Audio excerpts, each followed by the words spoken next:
എന്താണ് റിസർവേഷൻ? അതിൻ്റെ പ്രാധാന്യം എന്താണ്? അതിൻ്റെ മാനദണ്ഡങ്ങൾ എന്തൊക്കെയാണ് എന്നുള്ളത് നമ്മുടെ എല്ലാം ഉള്ളിലുള്ള സംശയമാണ്. ഇന്ന് റിസർവേഷനെ കുറിച്ച് നമ്മളോട് സംസാരിക്കാൻ നമ്മളോട് കൂടെയുള്ളത് ഫെഡാർ ഫൗണ്ടേഷൻ്റെ CEO ഫാദർ നോബൽ തോമസ് പാറയ്ക്കലാണ്.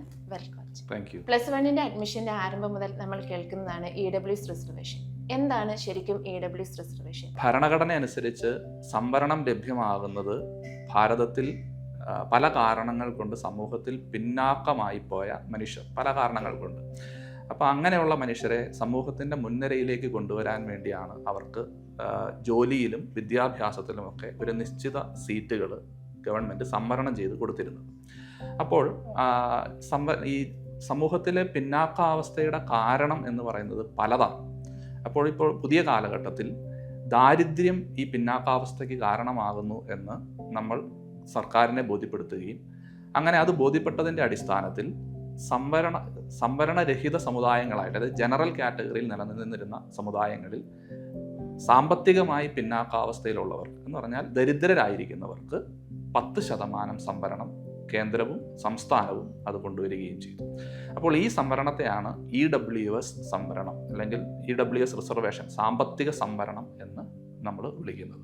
ഈ സാമ്പത്തിക സംവരണത്തിൻ്റെ അർഹരായിരിക്കുന്നവർ ഇതുവരെ സംവരണം ലഭിക്കാതിരുന്ന കമ്മ്യൂണിറ്റിയിൽ, ജനറൽ കാറ്റഗറി എന്ന് നമ്മൾ വിളിച്ചിരുന്ന, അല്ലെങ്കിൽ ഒരു പരിധിവരെയൊക്കെ ചിലപ്പോൾ മുന്നാക്ക സമുദായം എന്ന് വിളിച്ചിരുന്ന സമുദായങ്ങളിൽപ്പെട്ട അംഗങ്ങൾക്കാണ് അവർ സാമ്പത്തികമായി പിന്നാക്കാവസ്ഥയിലാണ് എന്ന് തെളിയിക്കാൻ സാധിച്ചാൽ 10% സംവരണം കിട്ടും. അത് സംസ്ഥാന സർക്കാരും ആ സംവരണം കൊടുക്കുന്നുണ്ട്, കേന്ദ്രത്തിലും ആ സംവരണം ലഭ്യമാണ്. കേന്ദ്ര സംസ്ഥാന EWSകളെ കുറിച്ച് അച്ഛൻ സംസാരിച്ചുവല്ലോ. അപ്പോൾ അതിന്റെ മാനദണ്ഡങ്ങൾ എന്തൊക്കെയാണ്? കേരള സംസ്ഥാനത്തിലും ഒപ്പം തന്നെ കേന്ദ്രത്തിലും നമുക്ക് ഈ പറയുന്ന സാമ്പത്തിക സംവരണം ലഭിക്കും എങ്കിലും രണ്ടിൻ്റെയും മാനദണ്ഡങ്ങൾ വ്യത്യാസമുണ്ട്. കേന്ദ്ര സർക്കാരാണ് ആദ്യമായി EWS പ്രഖ്യാപിച്ചത്. അന്ന് അവർ കൊണ്ടുവന്ന മാനദണ്ഡം എന്ന് പറയുന്നത് സംവരണരഹിത സമുദായമാണ്, ജനറൽ കാറ്റഗറിയിൽപ്പെട്ട ആളാണ് എങ്കിൽ അദ്ദേഹത്തിന്റെ വാർഷിക വരുമാനം 8 ലക്ഷം രൂപ ആയിരിക്കണം. 8 ലക്ഷം രൂപയിൽ കവിയാൻ പാടില്ല. ഭൂസ്വത്ത് എന്ന് പറയുന്നത് 5 ഏക്കറിൽ കൂടാനായിട്ട് പാടില്ല. ഒപ്പം തന്നെ വീടിന് ഒരു മാനദണ്ഡമുണ്ട്, 1000 സ്ക്വയർ ഫീറ്റിൽ കൂടുതൽ വലിപ്പമുള്ള വീട് ആകാൻ പാടില്ല.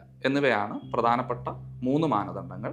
ഒപ്പം തന്നെ ഹൗസ് പ്ലോട്ട് എന്ന് പറയുന്നത് 4.13 സെന്റിന് മുകളിൽ ഹൗസ് പ്ലോട്ട് ഉണ്ടാകാൻ പാടില്ല. ഈ മാനദണ്ഡങ്ങളാണ് കേന്ദ്ര സർക്കാർ EWS റിസർവേഷന് വേണ്ടി വെച്ചിരുന്നത്. അതേസമയം അത് സംസ്ഥാനത്തിലേക്ക് വരുമ്പോൾ കേരളം പിന്നീടാണ് ഈ EWS റിസർവേഷൻ പ്രഖ്യാപിച്ചത്. 1 വർഷത്തിന് ശേഷം 2019-20 വർഷങ്ങളിലായിട്ടാണ് കേരളവും സാമ്പത്തിക സംവരണം പ്രഖ്യാപിക്കുന്നത്. കേരളത്തിലേക്ക് വരുമ്പോൾ ഇത് വ്യത്യസ്തമാണ്. കേന്ദ്രത്തിന്റെ നേരെ പകുതിയാകുന്നു എന്ന് പറഞ്ഞാൽ 4 ലക്ഷം രൂപ വാർഷിക വരുമാനം ഉള്ളവർക്ക്, 2.5 ഏക്കർ ഭൂസ്വത്ത് ഉള്ളവർക്ക്. പഞ്ചായത്തിൽ ഇത് മാത്രമേ ഉള്ളൂ, ഈ 2 കാര്യങ്ങളേ ഉള്ളൂ. വീടിന്റെ വലിപ്പം അവിടെ പ്രശ്നമല്ല. അതേസമയം മുനിസിപ്പാലിറ്റിയിലേക്ക് വരുമ്പം ഹൗസ് പ്ലോട്ട് എന്ന് പറയുന്നത് 20 സെന്റ് ആണ് അനുവദനീയമായിട്ടുള്ളത്. അത് കോർപ്പറേഷനിലാണെങ്കിൽ 15 സെന്റ് ആയി. പഞ്ചായത്തിൽ ഈ പറയുന്ന വ്യത്യാസങ്ങൾ ഇല്ല. അപ്പോൾ ഈ പറയുന്ന അളവുകൾക്കകത്താണ് ഒരാളുടെ സാമ്പത്തിക സ്ഥിതി എങ്കിൽ അയാൾക്ക് നേരിട്ട് അത് വില്ലേജ് ഓഫീസിൽ അപ്ലൈ ചെയ്യാം, ആപ്ലിക്കേഷൻ വെക്കാം, അദ്ദേഹത്തിന് ആ EWS സർട്ടിഫിക്കറ്റ് കരസ്ഥമാക്കുകയും ചെയ്യും. കേന്ദ്ര EWS സർട്ടിഫിക്കറ്റ് ആണ് നമുക്ക് വേണ്ടതെങ്കിൽ നമ്മൾ വില്ലേജ് ഓഫീസിൽ വെക്കുന്ന അപേക്ഷ അത് തഹസിൽദാരുടെ അടുക്കിലേക്ക് ഫോർവേഡ് ചെയ്യപ്പെടുകയും അവിടെ നിന്നാണ് നമുക്ക് EWS സർട്ടിഫിക്കറ്റ് ലഭിക്കുകയും ചെയ്യും. EWS റിസർവേഷന്റെ മാനദണ്ഡങ്ങൾ അച്ഛൻ സൂചിപ്പിച്ചല്ലോ. അപ്പോൾ ഇതിനകത്ത് ആരുടെ സ്വത്ത് വകകളാണ് ഇതിനായി പരിഗണിക്കുക? സ്വത്ത് പരിഗണിക്കുന്നത് എപ്പോഴും അപ്ലൈ ചെയ്യുന്ന വ്യക്തിയുടെ മാതാപിതാക്കന്മാർ, ഈ 2 പേരുടേതാണ് പ്രധാനപ്പെട്ടത്. ഇനി ഈ അപ്ലൈ ചെയ്യുന്ന വ്യക്തിയുടെ സഹോദരങ്ങൾ മൈനർ ആണെങ്കിൽ അവരുടെ പേരിൽ എന്തെങ്കിലും സ്വത്ത് എഴുതി വെച്ചിട്ടുണ്ടെങ്കിൽ അത് പരിഗണിക്കും.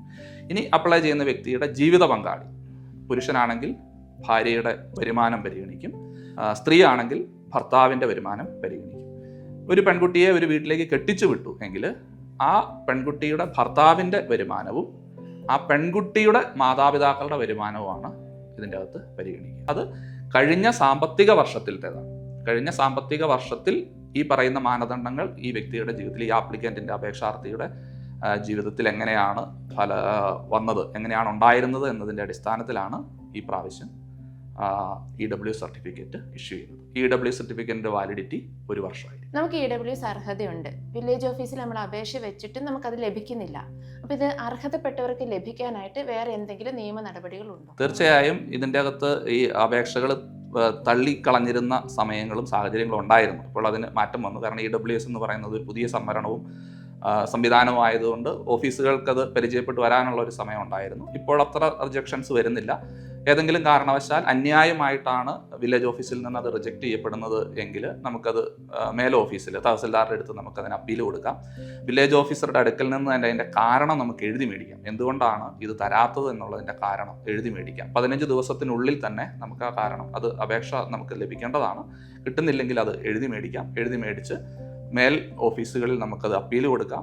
ഇനി അത് വളരെ ഗൗരവതരമായ കാരണങ്ങളാൽ അർജൻറ്റായി നമുക്ക് ലഭിക്കേണ്ടതാണ് എങ്കിൽ തീർച്ചയായും നമുക്കത് കോടതി വഴി നമുക്കത് മുന്നോട്ട് കൊണ്ടുപോകാം. Thank you father.